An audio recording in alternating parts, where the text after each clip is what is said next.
Saturday night, we're sitting here putting in some time. Saturday night live and chill. We're going to be talking about how do you survive in this crazy environment of inflation, cost of living high, and the old stuff may not work, right? I mean, it takes more effort, more income to survive. And I got some amazing guests on today. We got Stay Winning Podcast out in LA, in Orange County. There we go. Yeah. And then Awesome, we got awesome. financial firefighter Marc Oshiro, who's actually working right now at the firehouse out in Shh, quiet. Hawaii. I mean, he's joining us today. Yeah, I don't know. Is it? It is going. All right. To survive, and I got some amazing guests on today. Hey, why does Yeah. mine look a little blurry compared to you guys? Yeah, I don't know. Yours does look blurry. Right? Yeah. Yeah. Yeah. Oh, Yeah, because I see the black on the outside of your. So I'm not what's sure. going on with Oh, that? we got Ned Talk here. I see BuzzTune. Let me pull up the chat. All right. Yeah, I'm just. All right. Cool. Yeah, we're just Woo! supporting Joel's channel today. Yeah. What's up, guys? I got Ned coming on Monday. I think Ned's on Monday with Stan and Lauren, and we're gonna have Curtis on with us. How many lives are you gonna do this week? You're changing up your days and your times. Probably gonna do two this week. Okay. Okay. Yeah, Monday, Wednesday for sure. So, in my opinion, if we're talking about somebody trying to get ahead in this crazy environment, generate more income, right? That's what I keep coming down to: is generating more income, building more skills. And everybody on this screen today, and then also in the chat, they're doing things to be able to get ahead. And I think there's one common thing that brings commonality that brings all of us into the same lane. It's real estate, which is a slow, long game, but massive, massive growth to wealth over a long period of time. But you got to be able to generate savings to be able to get into the game, right? There's no quick fix. There's no easy way. Oh, there you go. There you go. So for somebody that's out there that's spending time with us on a Saturday, right, where you could be going out, maybe you will later go out, spend money, restaurant, bars, whatever, or whatever else you might do. Spending time to be able to focus on your goals, your vision of what's possible to be able to get ahead and have control of your destiny in the future. And Hugo, one question I have for you, you had come on and we talked about YouTube with the upcoming season of season two, Strive for 25 podcast. We talked about your YouTube channel and some social media stuff.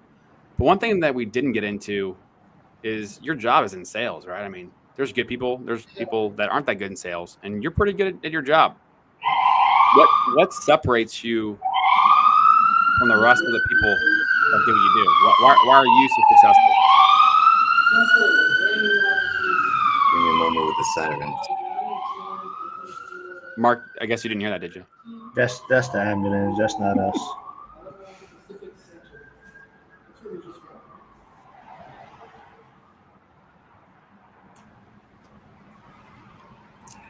Hey, thanks a lot, Joe. Can you repeat the question, please? I think the Yeah. ambulance got me a little bit.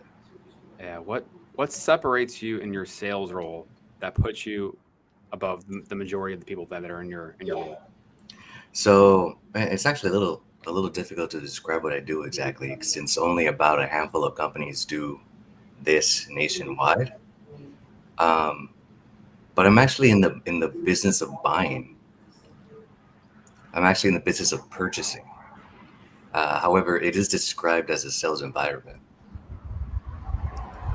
Is that Mark I keep hearing in the background?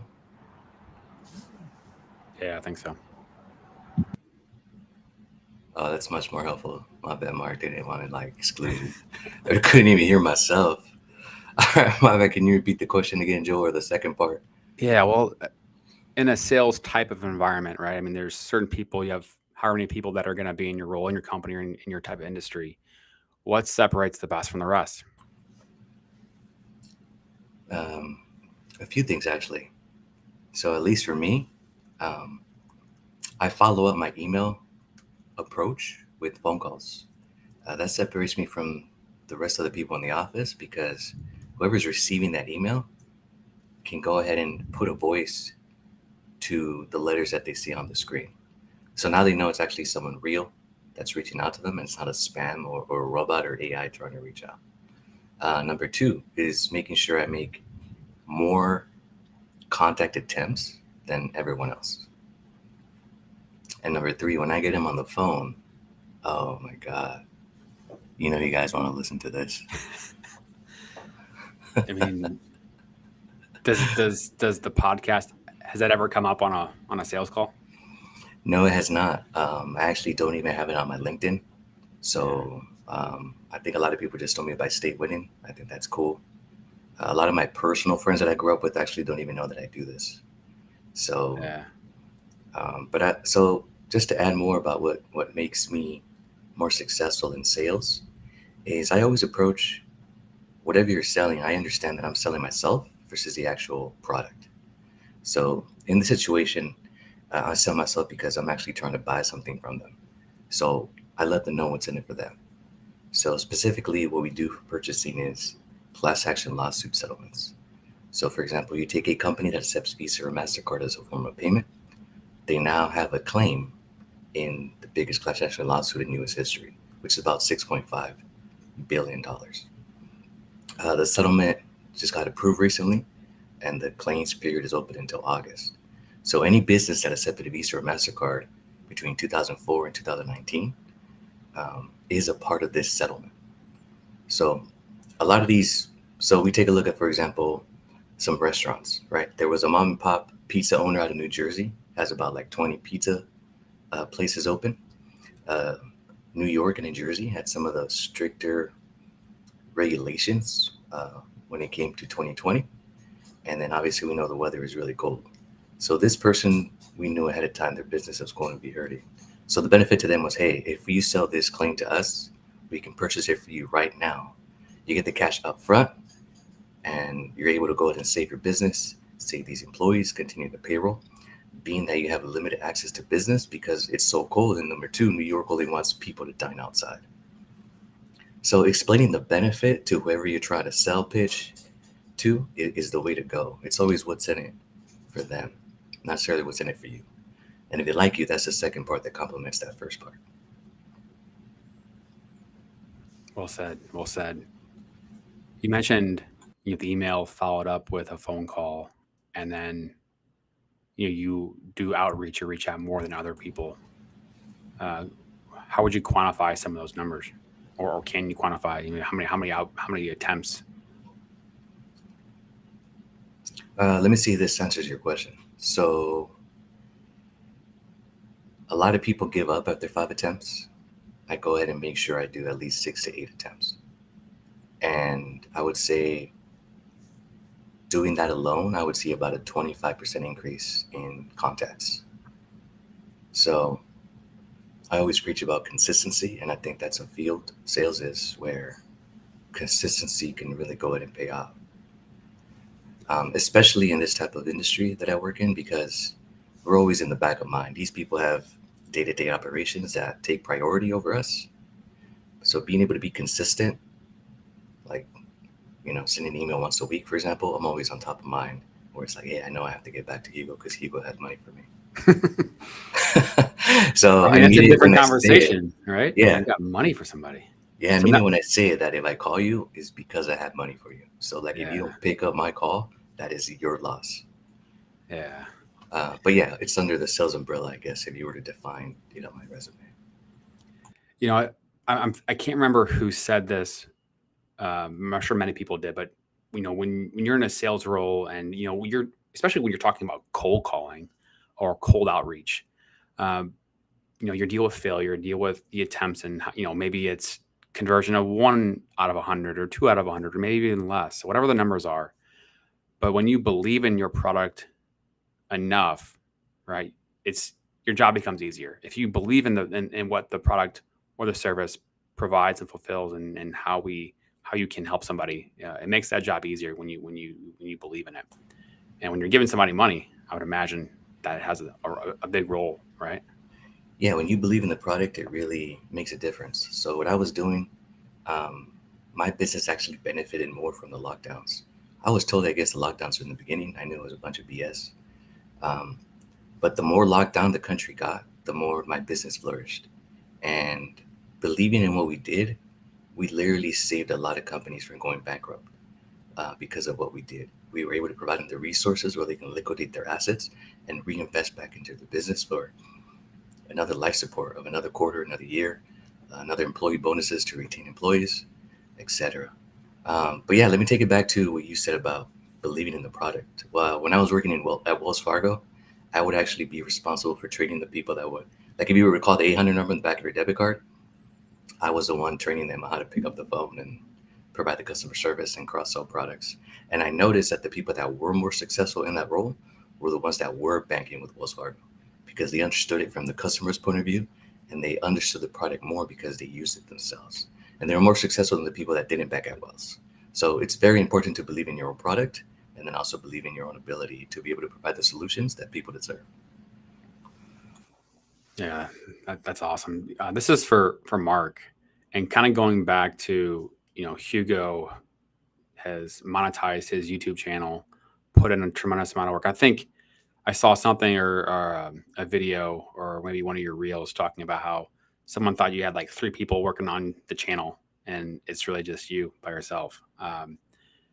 But when it comes to certain things like YouTube or building an income stream or building a following, it just takes time to be able to get there. You put all this work in, and you don't even know if you're on the right track, and then you keep going and going and going and believing and learning and tweaking and learning and tweaking.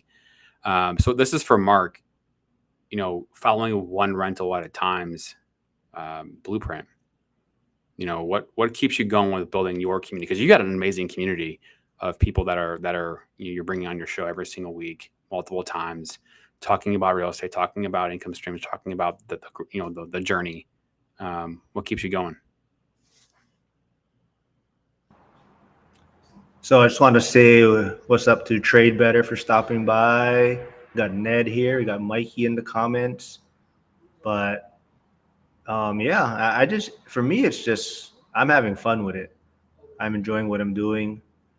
But the big thing for me is that connecting with everyone and us just kind of growing together. So that, like you talked about Michael Zuber, one rental at a time. For me, it's kind of, he built a community because he was bored, right? And he was depressed. And he started connecting with other people that were working on social media, and he kind of grew this community. And I guess my kind of message to anyone out there is if you're trying to start off, use my channel as a platform, because I don't have a big channel, and I want to help people, like, hey, get comfortable on camera, figure out your lighting, figure out what camera you want to use. So you notice a lot of people that I interview or come onto my channel is kind of, they want to get started, but maybe they don't know where to start or how to get comfortable behind the camera. So I tell them, hey, just come on. I mean, my channel's growing, but it's not where you're gonna get a huge following. But at least you can practice, right? Figure out what you like to do or what your niche is be. So that's why I got to start a channel soon, and I got Ned's trying to grow his channel. So yeah, that's what I'm doing. For me, it's more just fun and building a community, and trying to see all of us succeed. And I think I forgot, I saw a tweet out there today, somebody posted, but no one out there above you is hating on you, right? It's usually someone below you that's kind of talking about you or holding you back. So it's kind of just getting in this community and all just kind of grow together. Yeah, and just sharing the channel a little bit. Financial firefighter. So we got F.I.R.E. Obviously, financial independence, retire early. And you just had a push to get over 500 subscribers. So congrats again on that. I still think that some point in your journey, you're going to be out there traveling, inspiring other firefighters to use that extra time to build a lane, to build a business, build something for themselves. What do you think? Yeah, most definitely. I think I think I'd rather just focus in general of just anyone wanting to get ahead at a younger age. I think a lot of us just fall into this trap of the rat race, and go to school, and you put your money in retirement accounts, and then work for your pension if you have one, and it's really just changing your mindset and seeing other opportunities out there. And I try to even tell the other guys that I've met that are firefighters, and you can have a great 10-year career and still have a great career, but you don't doesn't mean you have to do it for 30 years, right? And if you do things properly, then you can get out early and enjoy while you're young, right? And enjoy all the benefits. But that's kind of my hope, is that, yeah, I hope to be out there and just inspiring others to get started and look at things differently. Whether it's starting a business, podcast, starting doing stocks, or like even crypto, which Hugo is a little more involved in. And I think there's a question here. Someone is asking about real estate and crypto. But yeah, there's so many opportunities out there. Yeah, let me get to that one, Mark. Mm-hmm. And again, congratulations on crossing 500. I'm looking forward to be able to super chat and super sticker your channel. So keep up the good work, my friend. But yeah, I just figured out how to use Restream. So let me say hi back to the people. Buzztone, thank you. I see you. Net Talks, thank you for joining. I appreciate it. All three have MSOI. Yeah, that's my app. It stands for multiple streams of income. You can pick up my merch on my website. Net Talks, exactly. It's my money and I want it now. Yes, so that's the solution, right? I'll give you your money now. Let me wait it out 3-4 years down the line for the settlement and all the legal fees that you don't have to deal with. That's right. That's how we do it. Trade Better, thank you for tuning in. So I'm glad you brought that up to the screen. So awesome to see Hugo. Thank you. Likewise. What do you think about linking real world assets like real estate and crypto? Let me use this opportunity to say a little something. Joe knows a little bit about it behind the scenes. So I will actually be launching my own project soon where I will be doing just that. So what I like about Web3 is that it levels out the playing field. So if you want to do the type of investing I'm doing right now with real estate flips, where it's completely passive for me, a lot of these companies won't talk to you unless you're an accredited investor. Joel might be an accredited investor. He's a big baller. I'm not there yet, but now that I have all these other resources, I don't so much care about going for that title anymore like I did once upon a time. But with the power of Web3, you can actually tokenize that ability now and be able to create an entry level that's much lower to the masses. And we know recently a lot of people have been priced out of real estate due to a 47% increase since 2020, rates more than doubling, just to name a few things on top of taxes and insurance. So trade better. Thank you for your question. So just a little hint, I'll be using the power of Web3 to tokenize that ability, bring those real world assets to Web3 at a much smaller entry level price where we can all win and level up that playing field.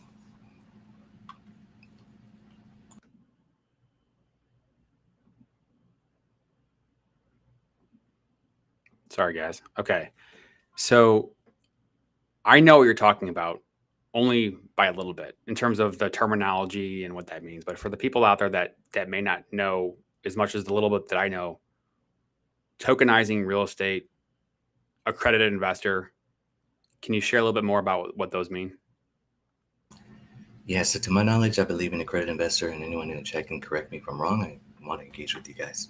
You need to have either 2 million in liquid assets or be able to make 300K a year for the last 3 years. And that makes you an accredited investor. So a lot of times these accredited investors have tools or investment opportunities that aren't open to the regular public. So when Robinhood came out, that revolutionized the way the younger generations invest.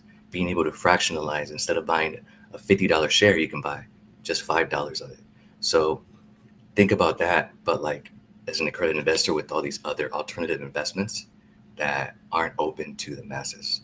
Using Web3 and blockchain technology, we could bring that to the blockchain where it's completely decentralized, and you take a lot of the big players and venture capitalists out of the picture, where you put the power back to the people. So if I can do my whole process of flipping real estate on the blockchain, I'm automatically going to create 10,000 new home flippers right away by an entry level at a fraction of what it will cost me, right? So every time I send a wire, I'm talking about a wire that's 6 figures out here in California. What about if I can make that 2 digits for 10,000 people and be able to get those same benefits? So just a little something. I can't say too much because it's in the process, but feel free to follow up if something isn't clear. But I do appreciate that question from Trade Better. because it's already happening in the Cardano blockchain, and I'm bringing even additional stuff to it at the moment.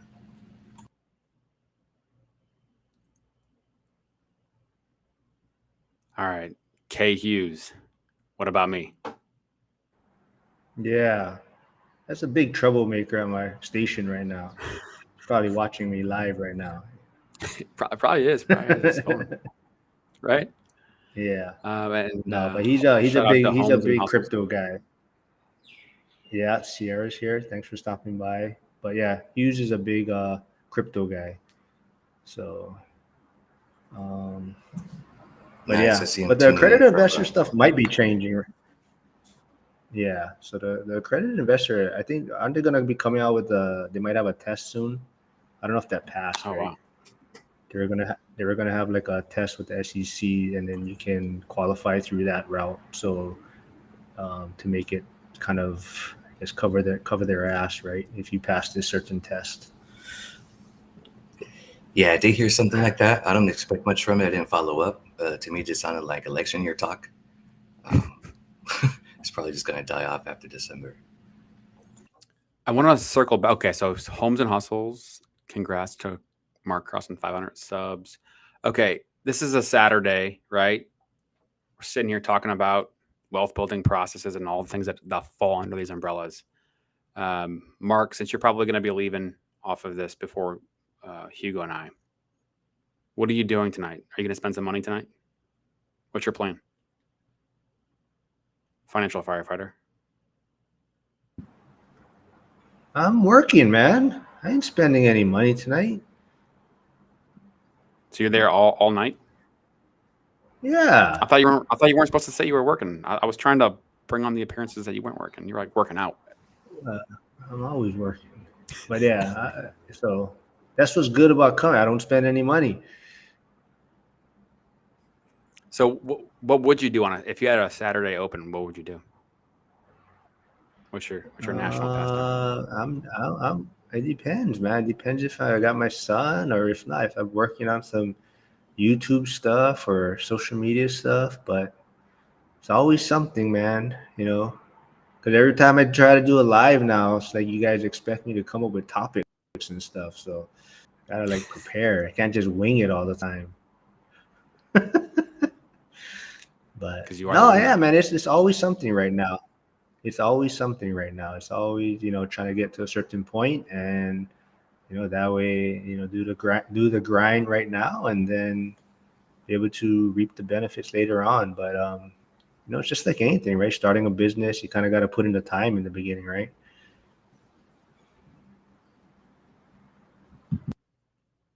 Okay, so Trade Better has a question. Cardano or other chains? And then Ned Talks has a question too. We'll come to that next.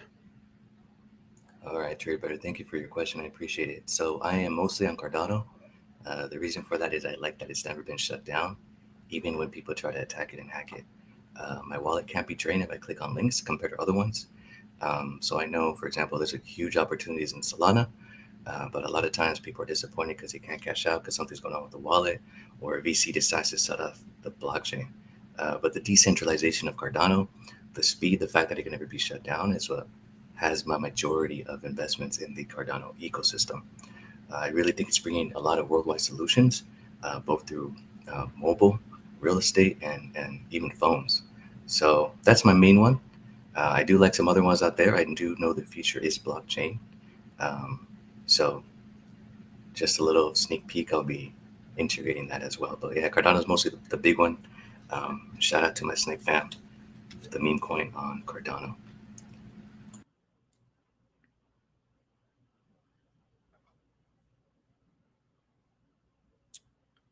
Okay. Had the chat kind of Yes, I going there for a put Ned second. Talks channel, Head Homes and Hustles YouTube channel in there. Go check them out. She's doing a lot of rehab work right now.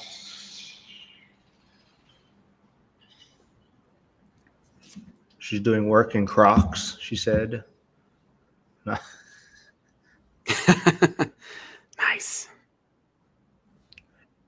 Burn rate.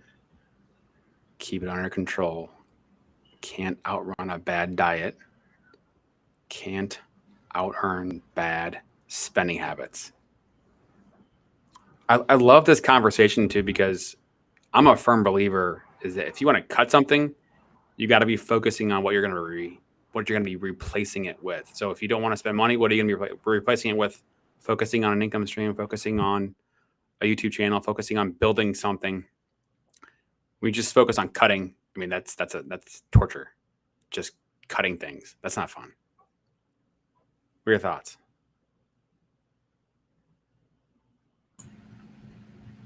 I'll let Mark take it first.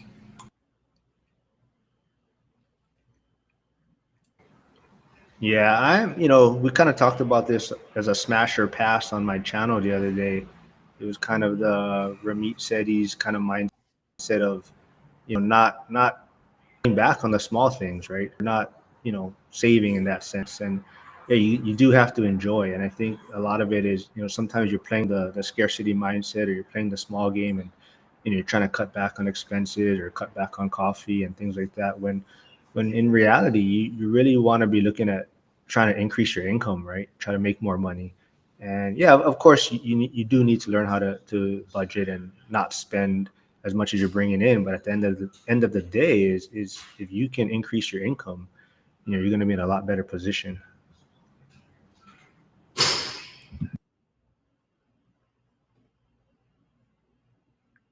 Stay winning. What you got? What was the question again? Well, actually, we should probably do. I should He's probably just share he's my having an screen. early Saturday. He's starting early, I think. He's probably drinking something over there. Oh, was it the you can't out-earn bad spending habits? Yeah. Man, a part of me disagrees with that. I love spending money. I love it so much. And it's so motivating to keep making more of it so I can keep spending more and more. I love it. I love not having to open up my bank app to see if I can swipe my card. I just want to swipe it. Yeah. So I would say I've out-earned my bad spending habits for sure. Okay. I see what you're saying, because there's like this sliding scale, right? Like if you're already there earning the money, right? Like it's a different mindset than if you're at the very beginning, because at the very beginning you don't have much left over from what you're already earning versus expenses. Those little bitty wins matter so much more. And most people, I think, especially clients that I talk to, saving $100 may not sound like a big deal, but it's a big deal if you're only earning $40,000 and trying to live off of the net of that, or 50,000 or whatever the number is. So those little wins at the very beginning matter more, and being aware of them and reframing them into big wins and doing it over and over and over and over, because then you can stack on it. And if you're making XYZ 6 figures or beyond, and taking a trip to Vegas or to somewhere else and just spending some money, like it becomes less of a big deal at those thresholds. I want to just take a quick second and kind of bring in the inspiration for why I wanted to even bring this to the table here of doing a live on a Saturday. So I'm going to share my screen, and this goes back to one of Hugo's X posts. So I haven't shared Stay Winning YouTube so people can see it, but I'll get there in a second. So this is Stay Winning X. This is what I mean when I said I'm considerate of people's time and money, that I don't even invite them over. What are you talking about? What's the terminology? Stay in and chill, or Netflix and chill, right? From COVID. But hey, let's just have people over and save money. And living where Hugo lives. Go ahead and explain. Can you see this, Hugo? What's your thought process in putting this out there?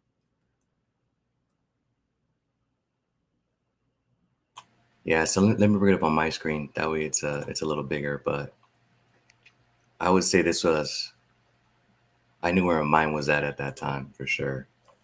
So my thought process is, man, I'm an American for sure. And one of the American proverbs is that time is money. And being in the finance space, I was like, how could I make that sound and hit everyone's ear where everyone can relate to it. So my post literally was about how time is money, right? So in Southern California, you have some of the most horrible traffic in the whole U.S. I don't know if anyone knows, but it's one of the states where illegals can get a license. So you're adding 4 million additional cars on the road. Um, so that multiplies your commute by double, maybe even triple sometimes. We also have the most expensive gas out of the whole nation because people voted in favor of a gas tax and voted again to keep the gas tax while they complain on their Instagram stories about how expensive gas is. Anyways, different topic, different story. So we know the price of groceries have gone up, right? Because when gas goes up, everything at the grocery store goes up because it costs that much more to ship it to the stores. Because of that, wages have to keep going up to or at least breathe over any type of living situation. So I personally, just like Mark, want to stay on a Saturday and prefer to work, prefer to make money. If I had the option to either make money or spend money, even though I love spending money, I'd rather make money. That's the one thing I love more. But in this opportunity, someone that I hadn't seen in a while invited me to go look at their wedding pictures. And I thought we could meet virtually the way we're meeting now, right? But I understand some people have different milestones in different life. Like a lot of people are priced out of master's degrees, or priced out of real estate, or priced out of starting a small business. So the only milestone that a lot of people are hitting now, millennials, are weddings. So I understand. All right, let's go ahead and make that the big deal. So yeah, that was actually very personal when I wrote this, and I was like, wow, I thought we are gonna have a simple, chill time, and it's actually costing a lot of money. So if you take those $300 and you put it into a meme coin called Nike, which I did, I was able to go ahead and 3x that in a week. So, like I said, I'm agreeing with Mark. On a Saturday night, I'd rather make money than go ahead and spend money, especially when I was going to hang out with other dudes, you know. But yeah, so time is But money, and I broke it down exactly of how much time and money that one night out cost, even if you're trying to keep things really simple. $300 but it's phone nice to call. get invited, right? It's nice to get invited when someone has a big place in Florida and have a big event going on, and at least invite their friends, right? I mean, that's like the right thing to do. Yeah, at least give me the choice. You're right. At least. I mean, I got the receipts. I got the receipts. They're on my phone. Well, I also want to say what's So, up to Curtis, PE turned RE. He is a YouTube channel. I put his link in the comments also. And then we got Steven stopping by, another Pittsburgh investor, out of state investor. Well, he lives in, I think he's still in Orlando. He hasn't officially moved to Pittsburgh yet. And then we got Homes and Hustles talking about she followed my coworker's advice about buying two different finishes of paint to remodel to put some depth. See, so social media works, man. People are seeing things and people comment and communicate that way, and you know, uh, growing a community. Homes and hustles. Making some money. Hey, Homes and Hustles, is your son coming with you to make a little money on the side too? It's a question for you for later to answer. Party. So one thing that Hugo said, I'm not gonna go spend money to go hang out with a bunch of dudes. So what's it like on the other side of that equation? What's the what are the options, or what's the play in Orange County? Or do you drive to a bar? Is there what are the options to go find a significant other or to go in the dating scene? What's that look like? oh, what are the options out here if you're single? Yeah, I mean, like, go drive to what place or what area, or downtown, or like where do you go? Oh man, the beach is the best go-to. People are already in a good mood when they touch sand and feel the ocean breeze. So whenever you try to do an opening line, you're always going to get a response positively, simply by being at the beach. So that's a daytime thing. That's a daytime thing, yeah. Okay. And then for nighttime, man, anywhere there's valet parking, that's where you want to be. That's where all the baddies go. Trying to look for their 6'5", blue eyes, finance, trust fund guy. Yeah, that's where you want to go. Okay. But if there's valet, I'm assuming that's expensive. That type of a scene is expensive. It is, yeah. As long as you can walk it though, you're cool. I mean, you don't have to go spend money. As long as you project the money, you have a great head start. Cool.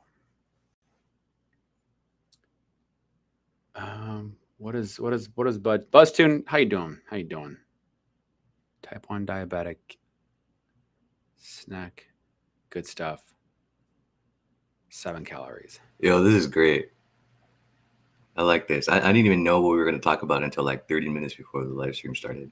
And I'm liking everyone's engagement on a Saturday. I know. Yeah. Can you explain more? Huh? What's he talking about? Who? Oh, Buzztune? Buzztune. Who? Yeah, so this drink only has 7 calories. And it's no sugar. Okay. So for someone like Buzztune, type 1 diabetic, this will not give you the jitters and this will not scare your heartbeat. Okay. I don't know what that means exactly. You don't need that. You don't need that, Joe, because you sleep 8 hours a night somehow. Yeah, dude, I get 8 hours every night.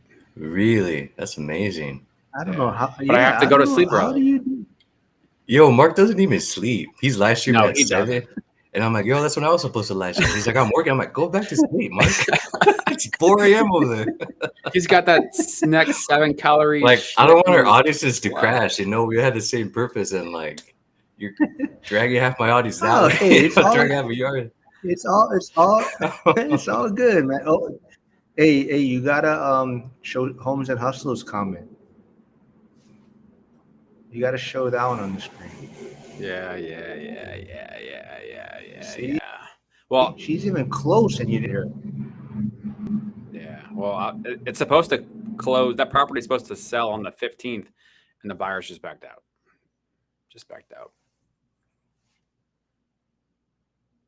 How come? I don't know. Stupid. Stupid stuff. I mean, like something. The $2 million property? Protection wise, or what? Yeah. Yeah, I think it's a cash offer, 1031 exchange. They know the neighborhood. They're just being weird. Like it's the day before inspections, and they just basically backed out. I think they're supposed to be a cash purchase, and then they went and got an appraisal, and so like they literally had the appraiser go out there on yesterday, and they canceled the deal. So they're like, it's like we'll just wait for the appraisal to come back to see if we're getting a good deal or not. So it's back on the market.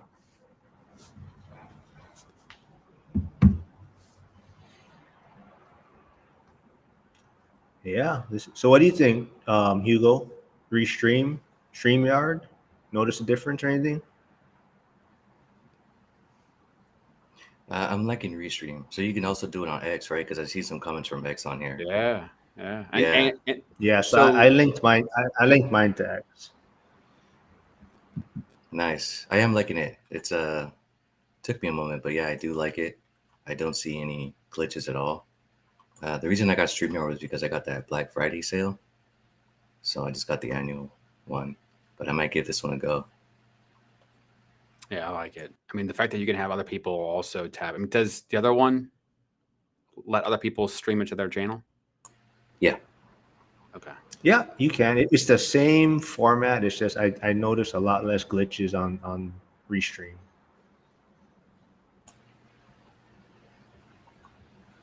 Thanks, yeah, and that's a huge one. Now I didn't do that just because I didn't want to risk the monetization on that video by saying, yeah, I copied your video. So I got to look into that. But I'd be happy to short clip it up afterwards and add text. That should be okay.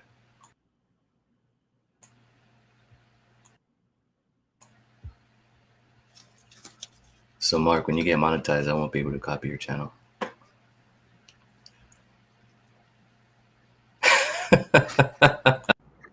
Why? You can do whatever's, man.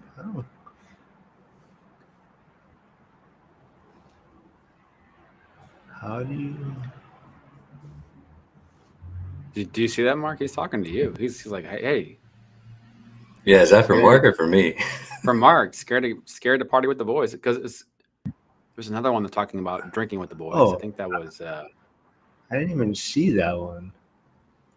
Yeah. Oh, I didn't even see that one. Tell him to join the boys sometime. Have a few. Yeah, K Hughes, tell him. Yeah. Yeah. So when you get monetized, See, what's the party gonna be?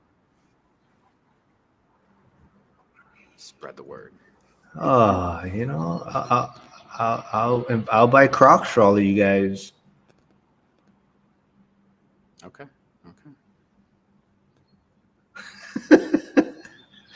Yeah, I just followed K Hughes on X, so that was me. Nice. Yeah, he's a smart dude, man. Smart dude and a strong dude. I gotta find this one. Boom. Just come out. I'll pay for it. No, man. I mean, last time I drank with him, I left my son at school, man. Oh, wow. Yeah, I remember that. Well, just because you told me. See, croc party. Ned's ready for a croc party. Yeah, croc party. Let's dig into this. Ned Talk says, I don't know, man. Easily burned 9 figures a year and had nothing to show for. Just like the Hollywood types. Yeah. Yo, I don't see half of these comments, so thank you for bringing them on the screen. Okay. Oh, there it is. I missed it. You can easily burn 9 figures a year and nothing to show for it. Just look at the Hollywood types. All income, no equity.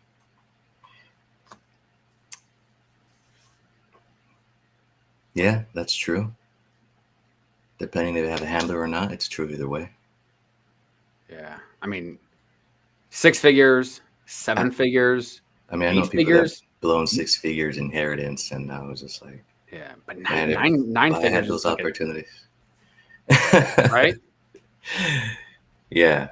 9 figures is a different. It's a different world. It's a different. Yeah, number.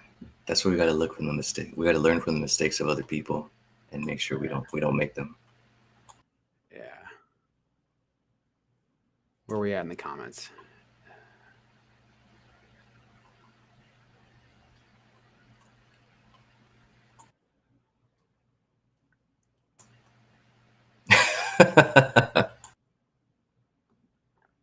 Hawaii, too expensive state. I don't know, man.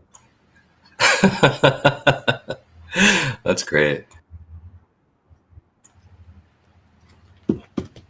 Yeah, man. Maybe Mark could buy your Florida property cash, man. No ways, man. He didn't even invite me there. I couldn't see it. Maybe if I got invited, I could have saw it. Yeah, I'll be in Florida in March, and I'm not sure. That new bullet train makes it so easier to go anywhere in the state in like 3 hours. In Florida? Yeah. They have a bullet train there? Yeah, the Bright Line. Where's it? Like what areas does it connect? Man, it goes all the way from Miami to downtown Disney right now. And probably by the end of the year, we'll probably go to Tampa after that. Yeah. So that'll be fun.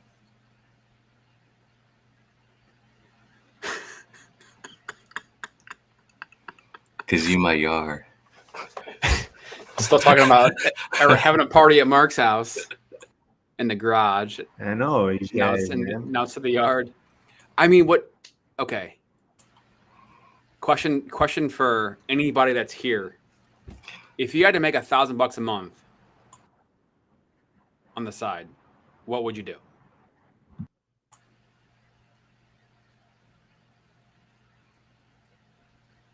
I'm doing that right now. I don't know. Do you want to start with that one, Mark?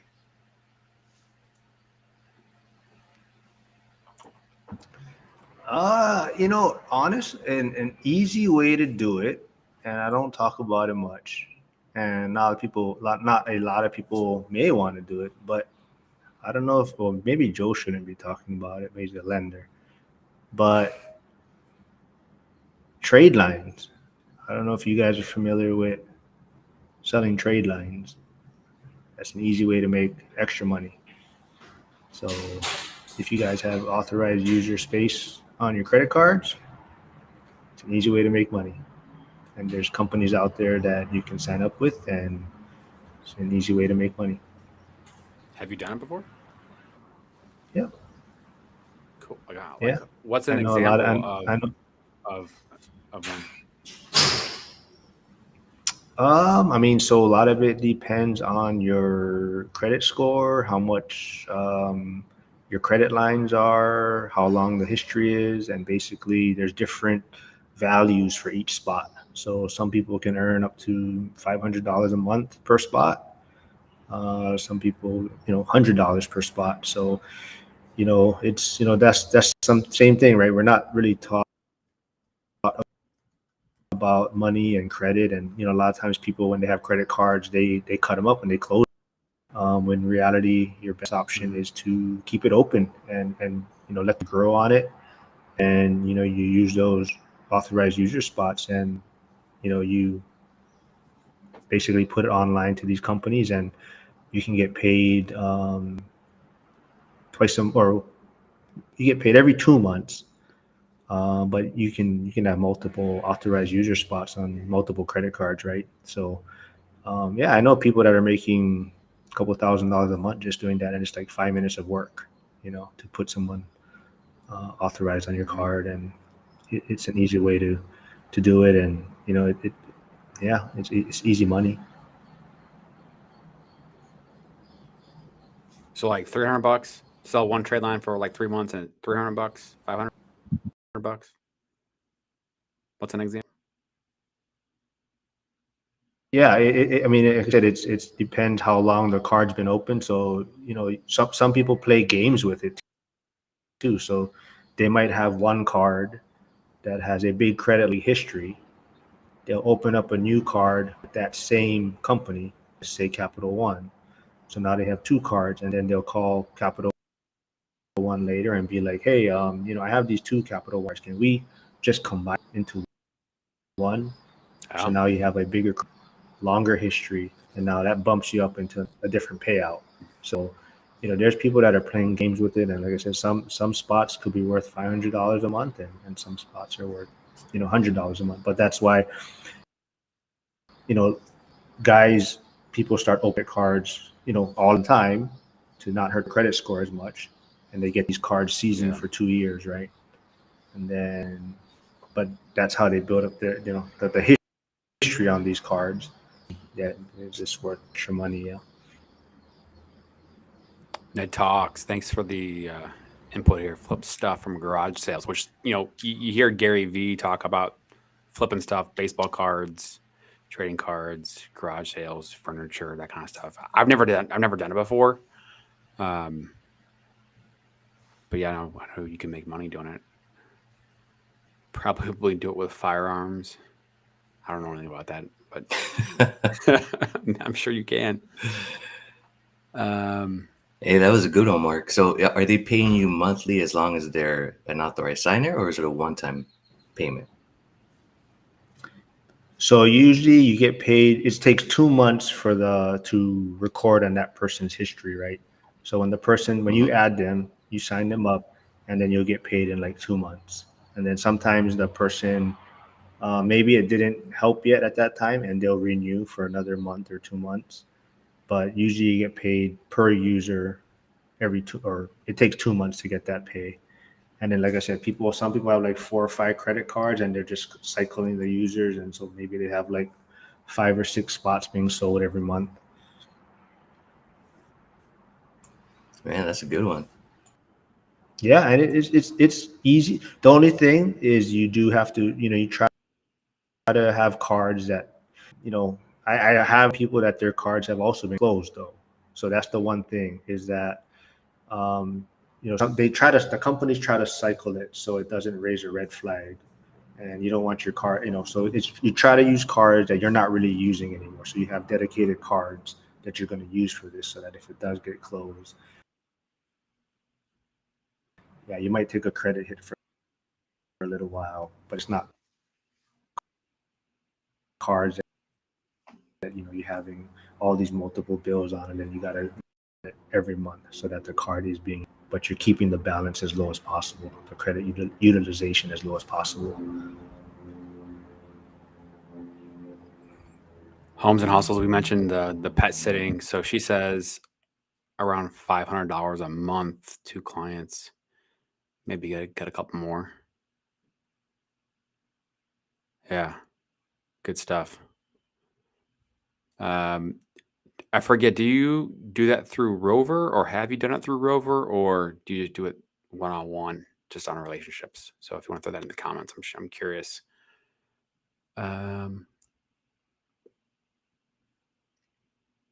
She also says selling some postage stamps.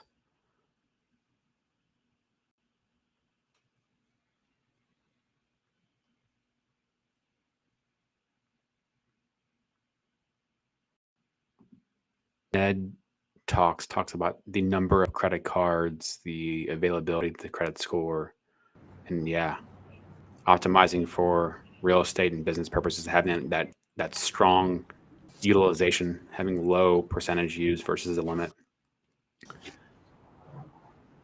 So Camus Hughes, am I saying that right, Mark? Camus? Joe, just don't say anything already. Just Kamu Hughes. It's But I've also heard you say Hamu for HMU, and I'm surprised you said Yeah. multiple. You figured out MSOI, but we figured you out I already. didn't know that. If I would have saw that, I would have been Missoula. I wouldn't have known that one. Thank you. Thank you. Appreciate it. Looking forward to that remix. I'll leave that to you this time. But no, so Camus, he also says, anybody going to be at VideoCon? I know Stay Winning Podcast will be there. I won't be there, unfortunately. No, today was the last day of VideoCon. This is VCon, which I think is a Gary V's convention. Oh, okay. And Gary V also had an NFT collection called V Friends, so I'm sure they're going to talk about that there as well. But I'll be in August. I'll be in LA in August, but that'll be for the Terrence Crawford fight. August, LA. And what did you say you'll be where? At the Terrence Crawford fight. It's boxing. Okay.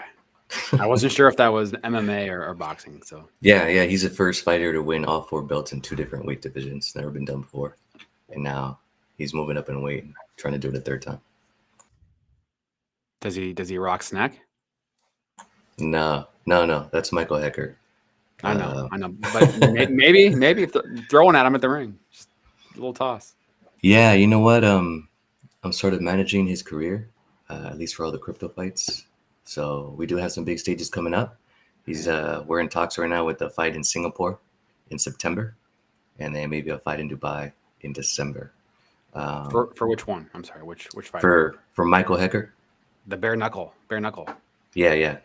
So these will actually be boxing glove fights. So yeah, we're looking at Singapore in September and Dubai in December. So I need to get my passport ready. Yeah, that's exciting. Man, he recovered fast from that bare knuckle one. Yeah, he did. Luckily, it was all just cosmetic damage, and because an injury like that could be career-ending if it was anything beyond cosmetic. Yeah. Or at least put you out for like a year or so. So yeah, that was a huge blessing that it was just cosmetic, and then he was back in the ring right away. We're looking at 3 additional fights, 1 with bare knuckle boxing and 2 with the crypto ones later this year. What's up, Mojo? Mr. Tesla himself is here. The Mojo mindset is here. Hold on, I gotta pop these channels and stuff. I want to talk about Sneck for a second, because I don't even really understand how it's all connected with crypto, the drink, and then I think with some of the posts that you have put on Twitter, I'm sorry, X, about being an official something. which is an honor, right? Kind of a big deal. So can you explain a little more about that? What's up, Mojo Mindset? Thanks for stopping Um, by. yeah, let me see if this answers your question. So Cardano is a crypto. It's its own blockchain. In that blockchain, you can build an ecosystem. In that ecosystem, they build a meme coin called SNEC. Now, in order to onboard more people onto Web3 being slash blockchain slash crypto, they're like, we need to create a physical Web2 product. Or people be like, hey, what's that? So a lot of the real estate people are going, what's that energy drink? Well, a lot of the Web3 people already know about the meme coin, right? So the energy drink is bringing those two worlds together. So based on the work I've done through YouTube or what I do in person, yeah, they've shown some appreciation and have now made me an official affiliate of them. So I was able to get a badge on X, and it's been really very helpful to my brand. I've seen my numbers go up, both on number of followers and number of engagement, just based on that account alone. In person, I've already seen the huge effects it plays on crypto events. Like there's people that have like 100,000, 200, 300,000 subscribers on YouTube in the crypto space, and I'm able to have a seat at the table with those people. So very huge honor. We're very, very excited about that. So now it's easier when I'm out there shilling, snack, and the drink to just say I'm an affiliate of them versus before it was just my own love and dedication to the community that's showing me great support. Does that answer? Crypto, blockchain, meme coin, Web2 snack energy product. Which, Can by you the bring way, that drink to the middle of your to the yeah. middle? Yeah. Which, by the way, I acquired 2 vending machines, and I'll be putting snack energy in one of those vending machines that I acquired out here in Awesome. Irvine, California. That's awesome. How many different flavors is that? Is that the only one, or are there any other flavors? This is the only one at the moment. Okay. Okay. Yeah. Cool. I think I asked that a long time ago. I wasn't sure if there was anything additional. Um, this is your YouTube channel. So when someone comes here, what are they going to get? Man, the whole mission with that is just to help people win and stay winning. So if I can make something out of myself from every statistic possible that was against me, right? So if you take a look at all the stats of single parent family homes, right? Anywhere between 60 and 80% end up in crime, end up doing jail time, end up being dead, especially in the gangs, right? Like all that. So like statistically, I was never supposed to get this far.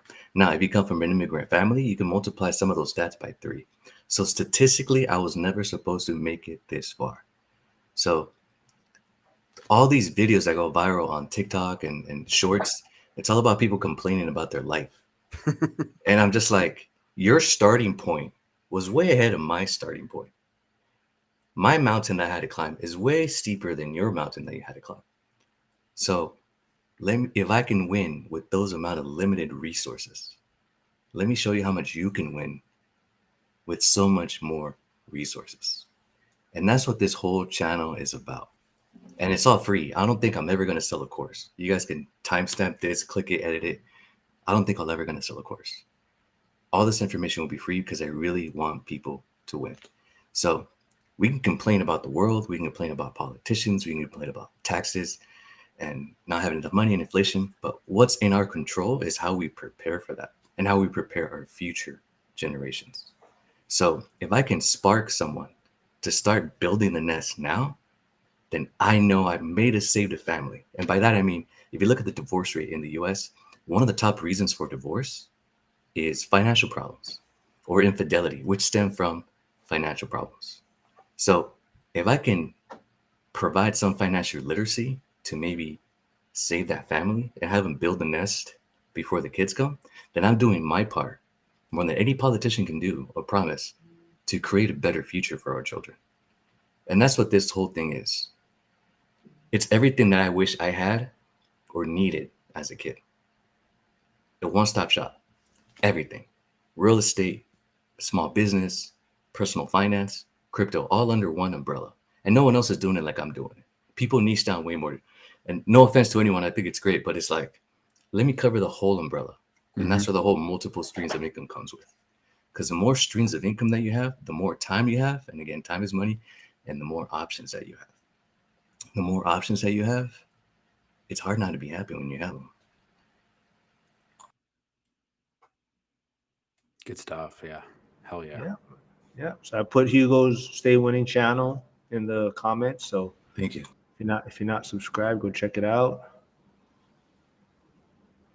Yeah, and all that you said there, you mentioned something that was, I think, pretty unique because there's so many people out there trying to make money selling a course who may not even be very good at that, and just there's all these paywalls and all these tens of thousands of dollars of courses and $5,000 and $1,000, and you just said you're not going to charge anything, not going to sell a course, and that's something that I can relate with. Um, for something that I posted on my channel a little bit ago, kind of a 5 or 6 video rant talking about the purpose of my channel, and talking about what I believe is the missing link, because cost of living is so high, cutting and budgeting alone is not going to be enough. The missing link that I think that the people that need help the most is skills and income. Increasing income is the missing link. There's so many people out there that are using available resources to generate more income on the side or get better at their job or whatever it is. And so 56% of Americans don't have $1,000 saved, which is just a massive number. And all the content out there is about cutting and not enough about increasing income. And so that's part of the mission of my channel. But at the same time, there's plenty of people that are on social media, but they're using it as a distraction from life, to decompress, to get away, and not necessarily to use it to be able to get better at something. And so, social media can only go so far of connecting with people that need the messages. It's going to take more than that, getting, in front of people in various creative ways. And so that's something that's, I've got visions for my stuff down the road. And that's part of, you know, um, also talking about the next season of Strive for 25 podcast, 100 stories of increasing income, is accumulating these stories, having the blueprints and the guides, and just being able to get on the road and doing some events. Because, what's unique about me is that, I'm in the mortgage business, I'm in sales, most of the people that are in my industry do things locally, and I have a unique kind of business plan where most of my clients are in different parts of the country. I live in St. Louis. I'm doing business in the East Coast, Southeast, Florida, Texas, et cetera, up to the Midwest. And so I'm used to being on the phone. I'm used to traveling and doing events. And that's something that is going to be on the docket for down the road with this platform, is just getting in front of people who need help. Now, obviously, funding and resources is part of that too, right? You can't just have an empty wallet and spend money. So it's got to have to get, be creative and making things happen. But, increasing income, that's why we're here. That's why I'm here. Okay. If you want to get ahead, you can't just cut and focus on cutting. You have to replace it with something. So here we are on a Saturday talking about wealth and income and real estate and crypto, and we're replacing positive things that are going to lift people up and pushing out from the subconscious mind things that may pull you down. So thanks again for all you guys for spending time. And from a vision standpoint, this is something that we're going to be doing over a period of time. I'm not sure every weekend, but continuously doing this kind of a thing, and hopefully, like you said, someone will take something from it and get ahead. Yeah, count me in. Hell yeah. You saw there's a question for Hugo, I believe. It says, "What's with the jet in your profile pic?" Oh, it's just branding. It's taking my brand aside. So like on X, right, you will mostly see an NFT. I noticed that won't cross-chain my message to different communities. And I noticed some of even the bigger crypto influencers don't have an NFT. One, because they rather get paid when someone says, "Hey, put my NFT as your profile picture." So that's another source. That's another source of income, right? It's kind of like, like boxers do. They bring their energy drink or whatever. It's on the fight, get an extra shout out. So that's just part of my new branding on a private jet picture. So the story behind that, and I'm always open to being, 100% transparent. So my boss is worth around $350 million, and he has a $75 million jet. I think it's a G550. Beautiful plane. We took a business trip when he recently got it. So we all suited up and took that private plane to have a meeting with one of Ronald Reagan's former economic advisors. So that was really, really neat and a really great experience to, again, be able to have a seat at a table like that. So again, when I was talking about all the statistics, right, like in the 18 to 35 group, I was not supposed to make it this far. So I just want to inspire people that if I can do it, they can do it. And I think this picture here can portray that message across multiple communities outside of just the crypto space. So, question for you, Hugo: Go ahead. Is a private jet, is that in your future? Oh yeah, of course. Time is money, my friend. I can't preach time is money if I'm not gonna live it like that. You know what I mean? My boss gets a call. We're in the office, and he's like, "Yeah, I'll see you at lunch in New York." And he's gonna be there at lunch in New York because you can get there so much faster. So yes, a private jet is in my future. Again, you can timestamp this, edit it, clip it, rub it in my face. It's gonna come true. Maybe it not might be as nice as a G550, but you know, and as long as there's a room for me and like 4 girls, we're good. What about the environment though? Hey, as long as they keep flying private, I'm gonna keep flying private. Right. As long as they buy on the coast, I'm gonna keep buying by the coast. If you zoom into the map right now, I'm 3.5 miles from the beach. So as long as they keep driving GTs, I'm gonna keep driving GTs. Yeah. I love it. I love it. Yeah. Also, So my good. no, there's also Steven made a comment about his side gig. He got a drone for doing professional photography. Yeah. Oh, that's huge. Congratulations. That's awesome. That's cool. I mean, I want to go back after this is done and take a list of some of the different examples of things that people have mentioned about ways to generate income. So thank you all for sharing this. This is good stuff. Hopefully anybody else that's out there that will see this in the future will have some ideas and maybe share as well. Mojo Mindset: can't save your way to wealth. So true. Yeah, no millionaire ever told me to save my money. Yeah.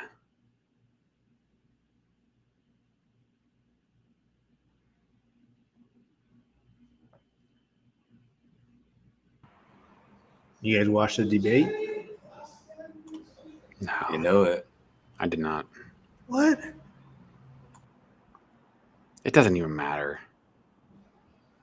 Yeah, that's true. Nothing new. Yeah, but I didn't learn anything new. Yeah. I mean, one guy isn't even. I'm not gonna say that. Okay, I'm gonna just stop my mouth. So.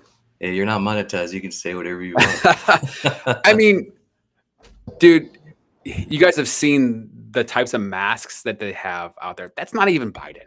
It's not him. It's an actor with a voice box. It's not even him. All you gotta Just do is fake- compare today's speech and the speech of, the 2 speeches this week. Just compare those 2. It's a joke. It's an absolute. He might not even be alive for all we know.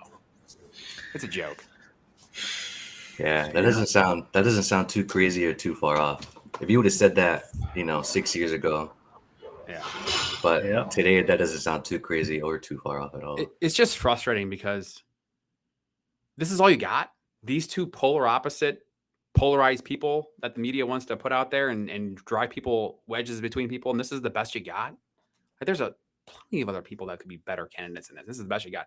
That's the part that's frustrating. That's the part that makes me so angry at the system, and people just buy into it. And so what do we do? We're here talking about income streams because it is what it is. You got to do the best with what you got and take control of your financial future. Yeah, so I'm glad Mark actually brought it up because then it brings up the point that you said. At the end of the day, whoever gets into office, your answer and what you got to do is make more money, whether it's increasing your one income or setting up additional streams of income. I think at this point, just the way X is going, for example, and I'm going to say it so we can go in and clip this later, and because I'm very aware that entertainment sells much more than education. If you're not making money online by the end of 2025, you're not doing it right. You're missing something in life, and you're going to fall behind, and you're already falling behind. Time, bills, they don't stop for anyone. So you need 8 hours of sleep. In the chat, we were talking about 8 hours of sleep. My testosterone levels need 8 hours of sleep for me to perform peak performance 24/7, go more than one round. So you have to make money online because online is 24/7. While you're sleeping, your money's working for you. So if you're not making money online by the end of 2025, you're not doing something right.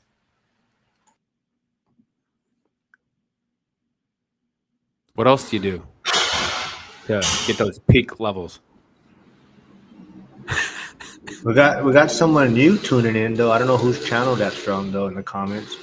Valen. Valentine. Let me see if it's in mine. Yeah. Yeah, but we got someone new. So Oh, thank you for it's stopping from by. me. Yeah, thanks. Yeah, what's up, Valentin? What else are you doing, Hugo, to get those levels off the charts? What else you got? What other advice Just you got? testosterone or like performance levels? Whichever one you want to talk about or not talk about. It's okay. Um, you know what? One thing that I'm really good at, that I see other my peers, and my peers I just mean other millennials, is that I'm actually really good at dealing with stress. And I think a lot of that has to do with me having to grow up so soon. So like at 15, 16, I was seeing things that 15, 16-year-olds wouldn't be seeing. So now when things come across my desk, metaphorically speaking, I can laugh it off and go like, oh yeah, it's gonna be okay. And a lot of times people might, it's the first time they're seeing these things. So the fact that I'm able to control or not even stress about things at all, I think it's actually very, very helpful in me getting 8 hours of sleep, and me maximizing my productivity in the time I do have. I mean, Mark knows it. I mean, Mark works just as hard. I see Mark. Mark has so much testosterone, he has no hair. You know what I mean? So, Hey, that's a flex. Who posted that today? Steve the millionaire or something? yeah. All right, Homes and Hustle. Thanks for stopping by. Yeah, thank you. No, I think what you just talked about, I think across so many athletes, leaders, the best employees, entrepreneurs, the ability to deal with stress and to navigate that from a mental standpoint, from a physiological standpoint, and it's just not talked about enough, I don't think, to the everyday person. Because when you're taking yourself in your current state and you say, hey, you know what, like my life is not good enough. I'm working a 9 to 5 job and I want more out of my life. And whatever you're going to do to get to up here, it takes change, it takes vision, it takes extra work and doubt, fear, naysayers, questioning, why are you doing that? Why are you not coming out with the boys on a Saturday night, drinking beer? Having that foresight and the vision and the belief that it's going to happen. All those things, but the physiological, going out and working out and relieving the stress, getting the walking. And anybody want to share anything about their routines or what they do to put their body and their mind in the best place possible? I'll share one. I mean, I've got 2 boys that are 5, and I'm married for the time being. And so I have a membership that I go do a 30-minute workout, just enough to get in and get out and get home. Like it's super simple, but it helps and it helps me. So anybody has something they want to share? Well, you better be working out because if you go to Vegas, we're going to the batting cages. I'm gonna bean you right in the butt. I bet you I can still probably throw 75 miles an hour. If I worked out to it, I could probably throw 75. I haven't thrown a ball in 5 years. But. You saw Ned Talk's comment about Warren Buffett.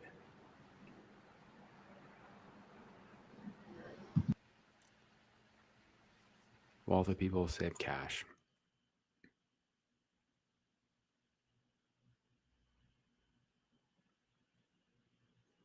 Yeah. Yeah, and that kind of goes back to the smash, pass or smash, saving versus investing on your channel, Mark. That conversation. You got to save to invest. Oh yeah, definitely. I think it's they go hand in hand, but you also got to know where that tipping point is, right? I mean, at some point, saving is kind of detrimental, right? So, you're talking about Warren Buffett having all this capital, but at some point, I think he just has an excess amount, right? He's been a good investor. He does know how to save, and now he's just generating so much income that he had. It's smarter for him to actually save cash because he doesn't necessarily need to. He's not growing right now, right? He's just preserving and he's finding his right opportunities to take advantage of the market. So for him, yeah, he's going to have money in cash. But for those that are growing and trying to scale, It's a fine line, right? Like we're saying, you still need that discipline to save and know how to save, but it's also being able to grow and grow your income. Yeah, it's all relative, right? I mean, 150 billion in cash is exponential to everybody besides probably 10 people. But yeah, I mean, if you want to be able to have the opportunity to get a good deal, I mean, kind of going back in time, right? I mean, if you have an all cash offer in real estate in the old days, that would get you well above, your typical market and get a better deal. Maybe you get a better price. It's less of a tangible value in this market. But if you're holding on to cash, there's typically a purpose for it. Mojo Mindset says 75 hard. I never heard of 75 hard until just probably a couple weeks ago. Anybody have any knowledge or thoughts on that? Yeah, I know who Andy Frisella is for sure with First Form, but I don't know the workout routine. Nobody. So I interviewed the guy Curtis. I don't know if he's still here, but PE turned RE. So he's a PE teacher in the Pacific Northwest, but he's house hacking. He's a former college football player. But he does have a speech impediment, so he's kind of he's caught he's kind of scared getting on camera and getting comfortable and putting himself out there. But he started a YouTube channel, and a lot of it is from he met at an event with like Michael Zuber, Dion from Dion Talks, and Millennial Mike, and they kind of convinced him to, hey, about this 75 hard, but it's more like a real estate challenge, daily, whether it's reaching out to one lender, whether it's reaching out to, an inspector, or basically every day there's little tasks to complete. And that kind of helped him, move past his speech impediment and get comfortable and, focusing on real estate. And now, like I said, he started a YouTube channel, and he reached out to me. He wanted to do an interview, and he wanted to do some lives, and he definitely has turned that into like a strength for him. Like he feels like it helps because he has to prepare, right? Like he has to prepare better because he knows that, there's going to be times where maybe when he's talking, it's going to be a little confusing. Thanks, Mark. There's some dude riding around the neighborhood on his little moped. But yeah, so he uses that as a strength, right? He to practice. I don't know what he's doing. He's like driving back and forth in circles. But yeah, so that's kind of what we're talking about. 75 day hard, and really just focusing on daily tasks and taking notes, and every day, one day better, every day better, right? One day better. Well, the word community, right? Having a set of people that have a similar vision, goal, trajectory, trying to accomplish something. Having that communication, the bond, sharing, and things. I think that's just also an undervalued piece of the puzzle, right? I mean, going the lone wolf mindset. You can only get so far on your own. Yeah, so let me add my 2 cents on that. As far as routine, so yeah, discipline is huge. I think Andy Frisella is great at exemplifying that out there. So I'm gonna throw something different that isn't discussed as much when it comes to dealing with stress or preparing peak performance and routine. I actually do watch 2 to 3 hours of television a day, believe it or not, whether it's streaming or a movie or whatever. Um, so just want to put that out there. That way other people don't feel guilty if they go and stream their favorite show. So yeah, I do watch about 2 to 3 hours of TV a day, and I'm still able to do everything that I do and still hit the gym and, meal prep and all that. And then the other thing I wanted to add is I pray a lot. I pray a lot. I do believe in the power of prayer. I've seen my prayers answered multiple times. And that also plays into me not being stressed out all the time. I know there's a higher power that's got me, and it's going to provide me that wisdom for me to handle what I need to handle. So those are 2 additional things that I think a lot of people don't talk about. But I want to throw my 2 cents out there and say those are 2 additional things I do to stay on top of my game and stay winning and deal with stress and conquer the world.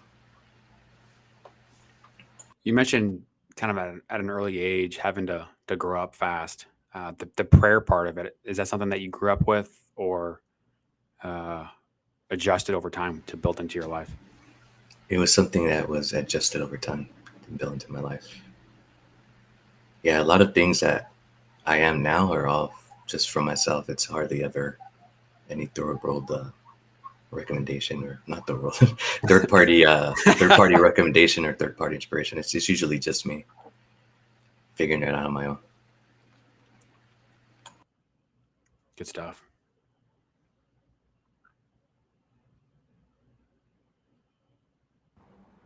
All right, Matt. Thanks for stopping by, man. Yeah. Thank you.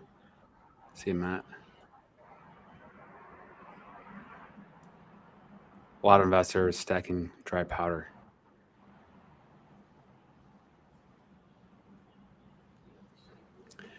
Yeah. Kind of going back to the markets, we have kind of two different lanes. You got the real estate market that's residential, the typical home buyer, single family, four family. And then you've got the commercial markets, whether it be apartment complexes, office, retail, industrial, uh, various forms. And there's all this talk about 2025 and all this commercial debt that's going to be ballooning, coming due, that could have more shockwaves of delinquencies. And residential, kind of a different story. Home prices are continuing to go up. Rates are still high in the sevens. It's getting to the sixes, maybe the eights, depending on the deal. But I keep talking about the fact that 3% rates changed everything. The only reason the housing market is still where it's at, being held up, is because so many people have a rate in the twos or the threes, and they're not selling. Even if they want to move, they're going to keep it as a rental. They're not selling that property. And then there's a stat out there. This is from late 2022, so this could be different today. And I forget the source, so I do apologize. But 39% of homes are free and clear, and then yeah, 39%. And then of homes that have a mortgage, 59% have a rate below 4%. So if we start to kind of do some Jedi mind tricks, you're talking 70% of the houses out there that are never going to sell. Yeah, those are the numbers I've seen too, for sure. Okay. So housing market doesn't seem like it's going to implode. Maybe you see something go down for a period of time, but you're not talking about an 0809 crash based on just the data. And that's the part that scares the crap out of me, is talking about affordability and the ability to save money. The average age of a first time home buyer is 36 right now. And just, 4 or 5 years ago was 27, 28. So this next wave of 20s and in the teens that will be, you know, adults in however many years, are they ever going to own a house? Will they ever be able to afford to buy a house? And that's the part that scares the crap out of me. Yeah, so well said. Your stats are pretty on par to what I post. So thank you for that data, because it tells us a lot about the residential market. If there's any type of crash, it's definitely on the commercial side. So there'll be a lot of opportunity there. But I don't think the benefits will be for first-time home buyers. I think the benefits will be for people that are 2, 3, 4 properties in, who have that extra equity and capital to be able to make those bigger purchases. So if you look at 10 units, for example, and then commercial, real estate crashes, you possibly get 10, 12 units for like $2 million. So you're looking at like 20,000 per unit. And if you think about it, if you try to buy a condo, you're looking at 400K. So the opportunities for commercial real estate are coming, but I think residential real estate is still really, really safe. So in 2020, we were 6.5 million homes short. The border's been wide open. So your guesses were probably about 13 million homes short now, 4 years later. Uh, the demand for housing has not gone away, even if rates are at 7%. Most transactions now are actually cash transactions too. Yeah. But as far as the future generations, I do think a first-time home buyer has it the most difficult entry-level point in U.S. history at this moment, for any first-time home buyer. I think that's pretty sad. I think that's a shitty situation to be in. But as far as future generations go, that's up to us. If we build the nest, we plant the seed, we have something to hand down to our future generations. or that's one less thing for them to worry about. So plant the seed and give them the shade to chill and enjoy. Well said. Well said. I want to come back to that, Hugo. Um, Troy's got a message here, which is kind of the purpose of why I want to be spending time here, is to talk about this conversation right here. This is Troy Roberts. Um, hey Troy, if you want to, I'm curious where you're coming from. What area of the country? It's from Hey guys. Washington. He commented. Okay. Oh no, not Washington, but no, that's Josh. Sorry. I want to give a shout out to Josh real quick for stopping by. But I put his. He has a cool YouTube channel, Rumble Seat Riders. I put his channel link in the comments to go check it out. Go subscribe. It's Okay. a pretty cool channel, man. And what's up, Troy? Thanks for stopping by, man. So you know Troy? Anyway, Troy's in the school community for one rental at a time. oh, cool.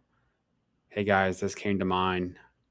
Hard grind with life, handle a lot of things, managing life obligations, kids, work, house projects, education, analyzing deals. I'm assuming.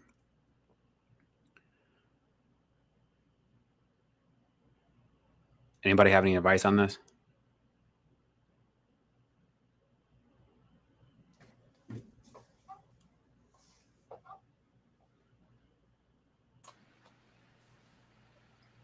Hey Troy, thank you for stopping by and making a comment. So let me provide you my response. I don't have any kids.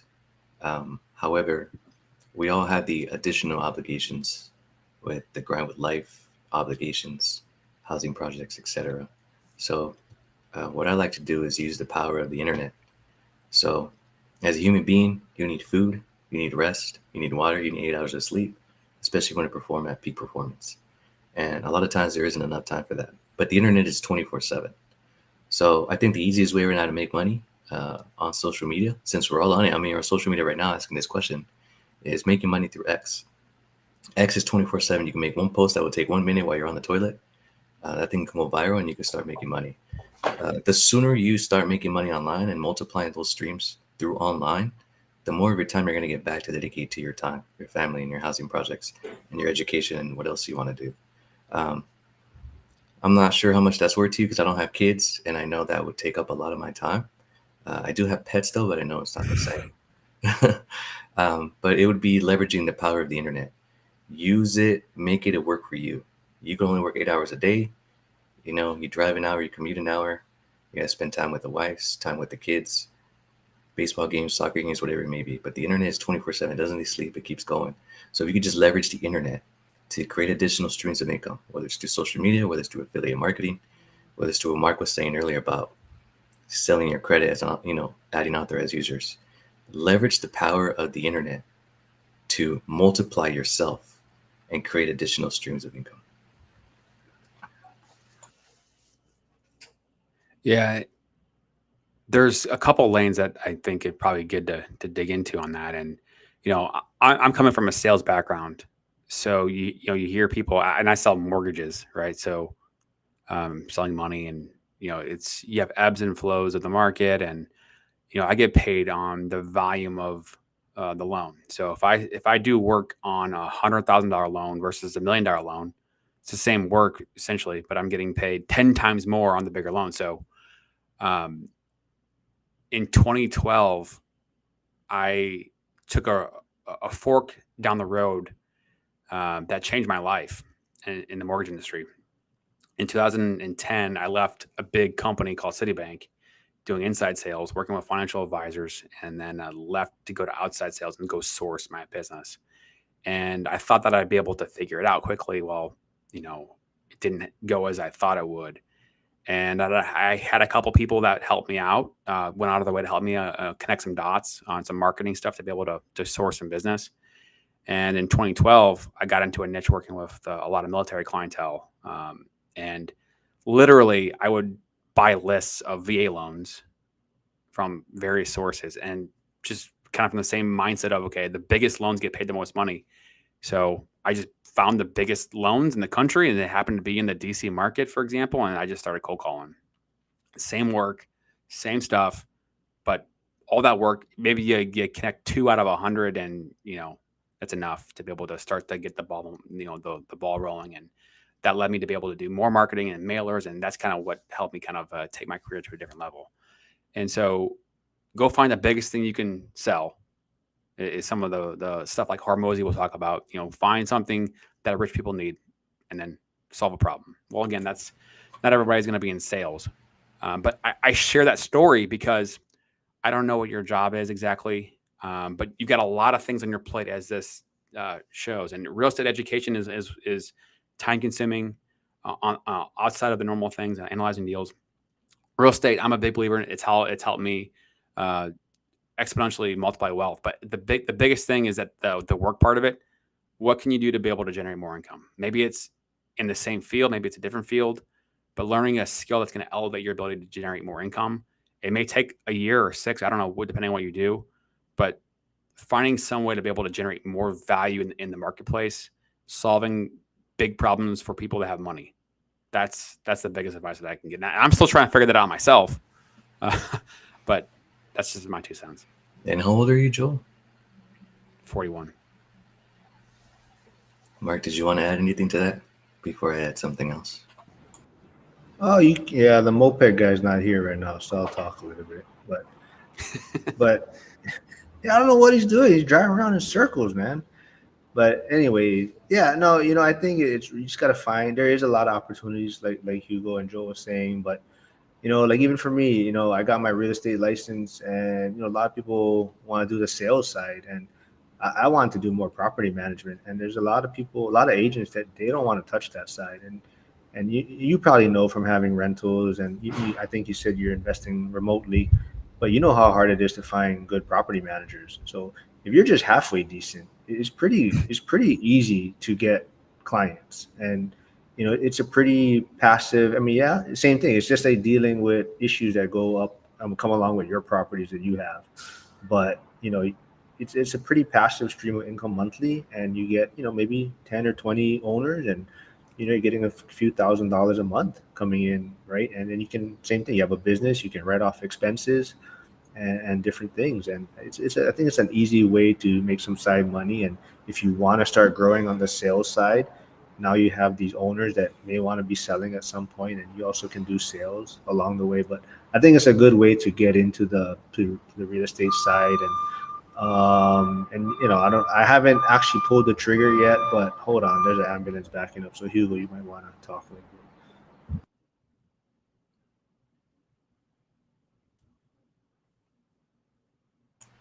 Man, you got all the background sound effects over there. So, this is actually my least favorite part about the personal finance space. Because personally, I say, learn from the mistakes of others. Now, this life is not a mistake at all, but I understand the time and dedication it takes to maintain a relationship and the time that your kids deserve. So, I'm all about my brand is building the nest first.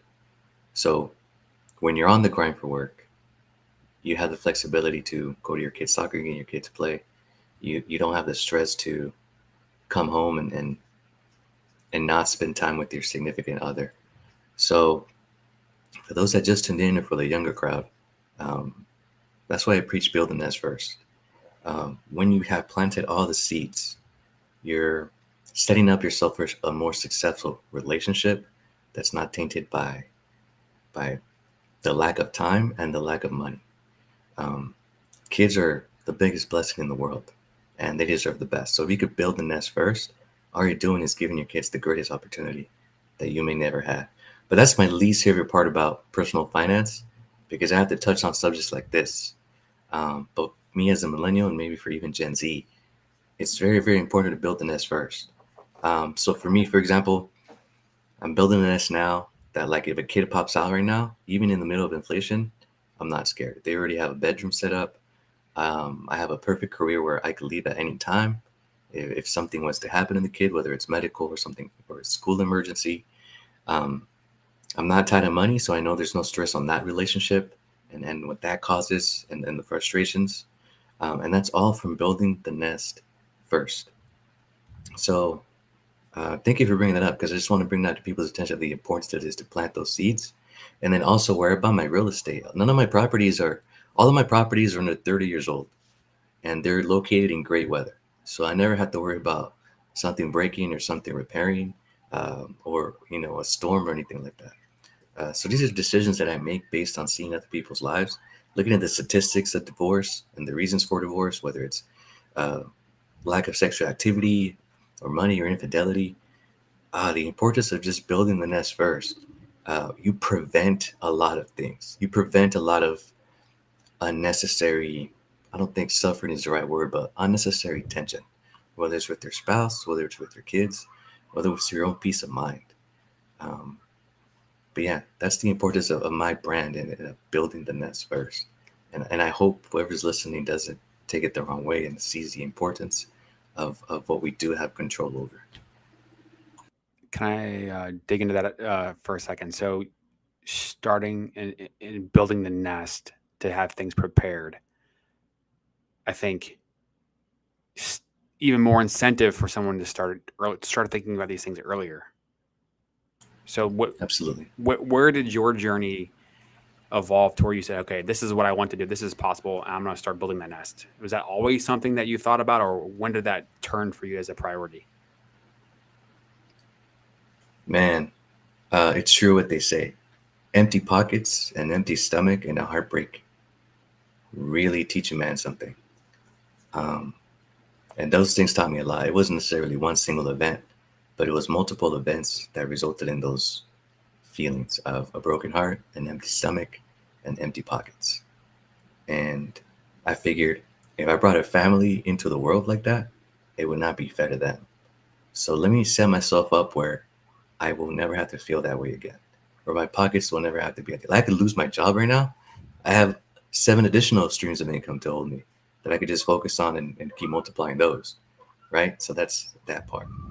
And the big part that money plays today in Western culture dating, I mean, it's like 80% of the pie. Um, and it's just a sad truth. And as men, I do believe we should be the providers and protectors. And money is the biggest equation when it comes to that. So it wasn't one single event, Joel, that I could think of where it's like, oh, I need to start thinking about that. It was me seeing my surroundings, me seeing the reality of the world around me, and me feeling like that and going, I never want to feel like this.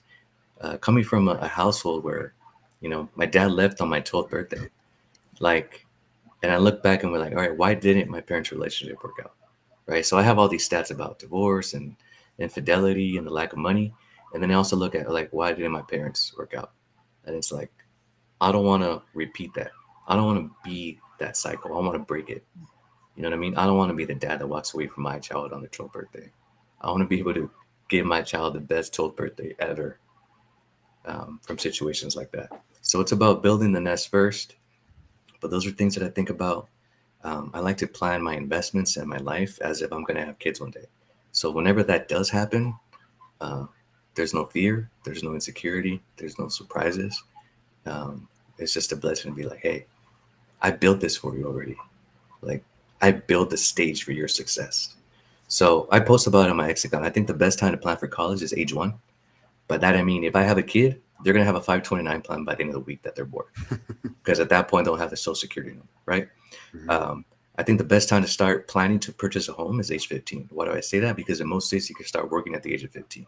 When you're 15, you have no expenses, so Mm-hmm. you should be saving 90% of your income, aside from taking out a girl for a soda or something, Mm-hmm. at that age. So that's the best age to start planning for your home. At 18, it's the best time to start planning for retirement. Age 18. Why? Because at that point, you can open up your own Roth IRA or your own 401k and get the match on it. So it's just all how we plan about it, right? A TV normalizes so much about people moving to the big city, renting, and figuring life out. Only on TV can you be 40 trying to figure it out. In the reality of life, it doesn't work that way. You better have it Mm-hmm. figured out by that age, Mm-hmm. because there's people depending on you to have it figured out. And as a man of the house, you should be the one to have it figured out. I know you mentioned that there wasn't any specific thing or time, but kind of what age range or how long ago was that all happening to where you started to say, hey, this is where I'm going? I would say probably like a bigger turning page was maybe age 16 or 17. I started seeing the power of sales and the commission. Now you can make more money outside of just the hourly rate. Um, so that provided me an incentive to do more. It's like, okay, there's something here than just a 9 to 5 on a flat pay. Um, let's see, my dog dying was a big one, and me not being able to have financial resources to take care of that. Losing the girl a lot of times growing up because other guys had the car and I didn't. I mean, that hurt. Growing up with an empty fridge to the point where I'm like, why do we even have a fridge? Getting the door knocked on and it's the landlord coming to collect rent in their brand new Hummer. And I'm like, well, why can't it be the opposite? Why can't I be the one knocking on someone's door with the new Hummer? Like, what do I need to do to be that? You know what I mean? So just asking those questions early and trying to understand life better. So when I would play soccer on weekends, my parents weren't there, but other kids' parents would be there. And I would ask them, what do your parents do? And a lot of times they would be business owners.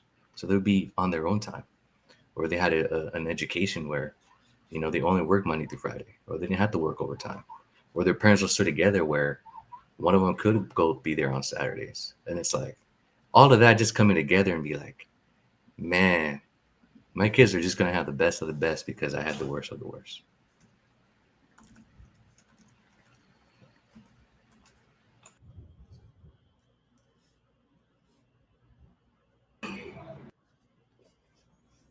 Yeah, I mean, as we're talking about this, right? I mean, there's so much information out there, but if you don't have the ambition, the purpose, the drive to take the information and use it, and unfortunately, I think for a lot of people, it takes some type of struggle, failure, pain of some sort to be able to just knock you into the right clarity or vision to want to take those extra steps to get ahead. Because again, if you're in your comfort zone, right? Why do I need to put this extra energy and struggle to go do extra stuff, right? I mean, it takes something to push you out of your comfort zone, and that's kind of I think part of human nature.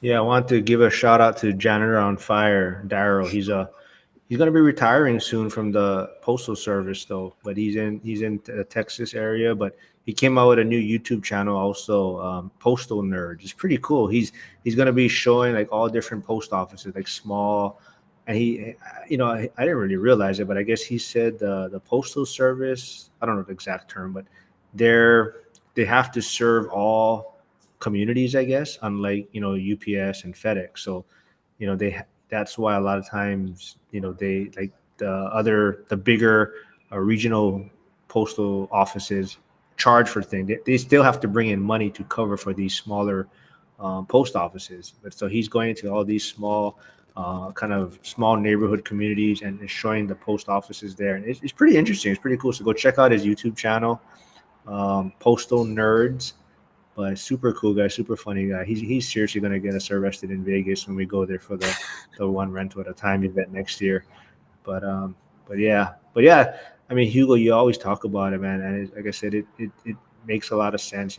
Building the nest first, and sometimes things happen, and you can't always prepare for it. But the best you can do, right? I mean, sometimes just doing little things and preparing as much as you can, and just realizing that yeah, like you said, things can happen, and being well prepared for it is super important. And it just like we always talk about, it comes back to mindset and community, and just really being around other people that are doing it, or thinking about it, or having this vision of providing more, right? And like I tell a lot of times people look at me and like, why am I doing what I'm doing? And I'm pretty comfortable with what I have, and I'm pretty set. But it's like you're saying, it's more for my son, right? If I can put him at a better starting point, now he can just do anything he wants in a sense of starting a business or being more risky in his endeavors. And at the same time, now, like you're saying, if he has a family and he's at a better starting point, he can enjoy all those things that you were just talking about. How, you have more time.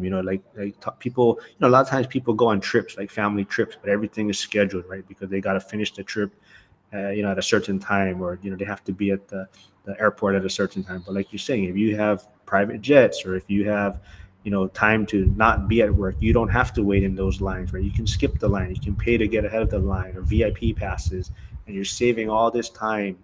But it all comes from doing the work and putting in the work, and thinking from a generational standpoint.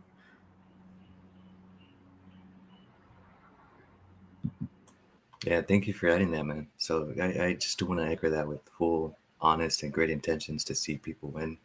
Um, that's my message with it. So thank you, Mark, for adding that. That's a great point and example.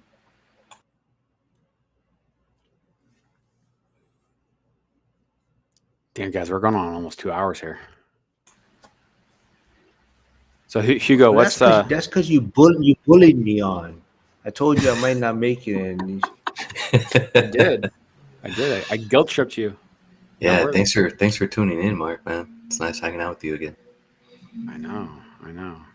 Hugo, what's your plans yeah, for the rest of the evening? I think I'm gonna watch boxing, man. Teofimo Lopez is gonna fight on ESPN, so I think that's my next go-to for tonight. What about you guys? I'm gonna go home probably and get a little bit of work done. Kids are probably going to sleep right now. I missed my nap at the station for you guys. So you guys, next time I need something from you guys, you guys owe me. Josh, thanks for tuning in. Life is what happens while you're busy making other plans or excuses. Yeah, for sure.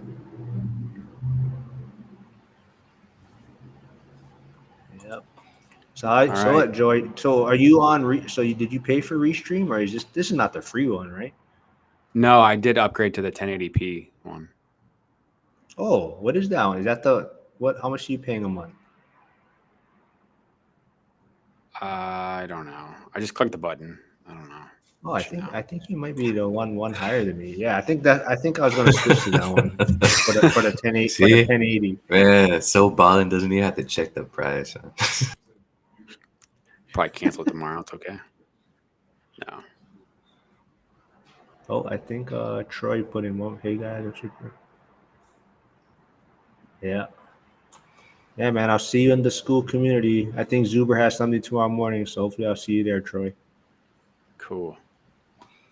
Yeah. So the my plan is to continue to do this because you mentioned Hugo at age 16. You said be planning for the house. 15. At 15. 18 planning. 15 planning Yeah. for the retirement. And like, there's just not enough information. There's not enough preaching about it. Not enough going on out there talking about that stuff. And so I think that's the plan. That's the purpose that I think that they're all here for, is to try to just get that next one person maybe inspired or believing that it's possible and thinking about this sooner or later. And that's the one thing I keep talking about. I mentioned that 36 years old is the age of the first time home buyer. If someone's 25 and they can get themselves set up to be able to generate some extra income, save money, buy that first house at 25.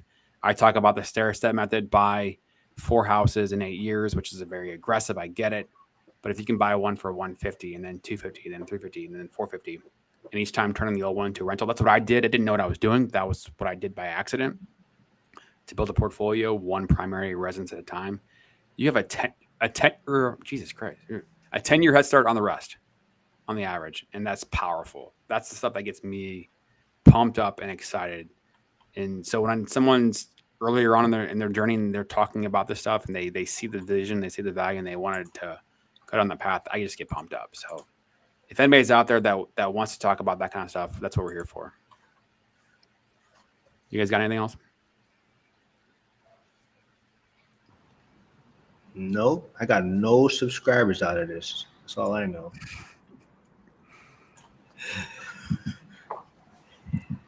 Yeah, that's I like that method, and I think you're right. It does put you, if you can get a house in your 20s, that puts you years ahead. I mean, I saw it when I got it, my first one at 24. Um, But yeah, if you could do all 5 or 4 that you say by age 30, I Whew. mean, if you go by the rules of the law or the government where you retire at 65, you're steered away. Like at a minimum, you get those 4 properties between 25 and 35 and max out your 401k with the match. Like at a minimum, if you do those 2 things, you're way ahead of everyone else. Your future offspring will be way ahead than everyone else.